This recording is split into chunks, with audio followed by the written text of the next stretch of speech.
Welcome back, my friends. This is Quest for You. I'm Janine, and I'm super happy that you are listening to my podcast. As promised, I will be sharing some of my insights and learnings from my recent conference with you.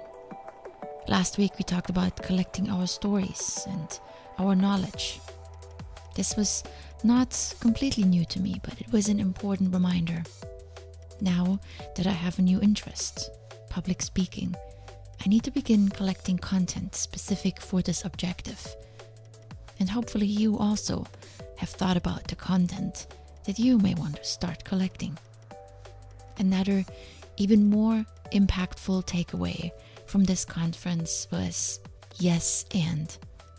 Every morning at the start of the conference, we all stood up and spoke a pledge that summarized our reason for being there. It was beautiful. Imagine 500 people standing up together, committing to a shared objective. And it was built around two simple but powerful words: yes and. The yes and concept comes from improv and challenges the performer to accept what another performer or audience member has stated by acknowledging it with yes, and then expand on that line of thinking by adding to it with and. The use of this concept has spread into the business world to help with the brainstorming process, with communication and better sharing of ideas, and even challenges that employees might have. But I believe yes and is so powerful that it applies to all of us and in all aspects of our life.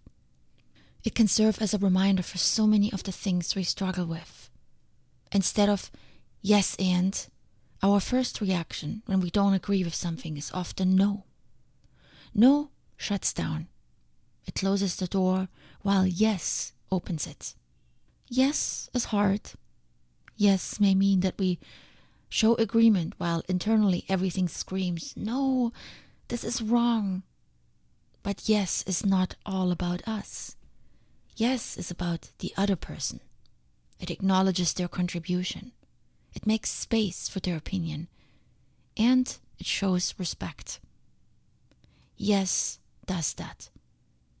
And means it's our turn. I simply love this. Because don't we usually put ourselves first? We love to talk about ourselves. We're dying to share what we think. In conversations, we're anxiously waiting to speak instead of listening to the other person. While the other person talks, we're already formulating our response. I watched this endless number of times. Just last night in the gym, 2 women talking in the locker room. They talked literally past each other. 2 different conversations going on at the same time. One never acknowledged what the other said. Each just kept talking about their own issues. It doesn't require an improv performance or a high-stakes business meeting to pay attention to the other person across from us. We need to do this every time and in every interaction. Not focused on what's happening around us makes us miss crucial opportunities to build connections. Yes and doesn't have to imply that we agree. It just allows the space for the other person's opinion to stand by itself. And then we can add something to the discussion. Try it next time when you're in a conversation about controversial or important issues with others. You'll see that no shuts down. No is acknowledging that there's a problem. No ends the conversation and starts the argument. Yes and contributes to the solution. It challenges us to think beyond no. It's asking more of us. Anyone can say no. No, I don't agree. No, this won't work. No, not a good idea. But not everyone can say yes. Yes, and here's what I think. Yes, and I would add, yes, and another option is. Yes, and challenges us to think, to be creative, and to dig deep. Some people say, yes, but.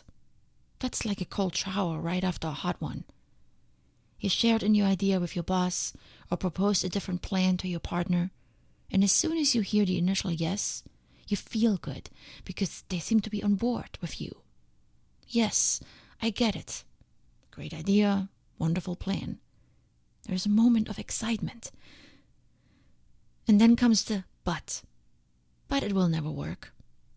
Cold shower. You feel rejected. Anything that comes after but doesn't matter anymore. The damage is done. You feel demotivated. Energy and excitement flattened. Yes, and it's so much better.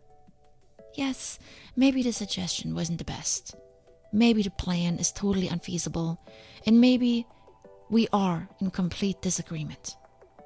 But yes, and can lead to more. By keeping the door open, the dialogue going, the person across from us might continue to keep thinking and bringing up another idea, maybe changing their mind. Yes, and is a process of continuous brainstorming and adding on.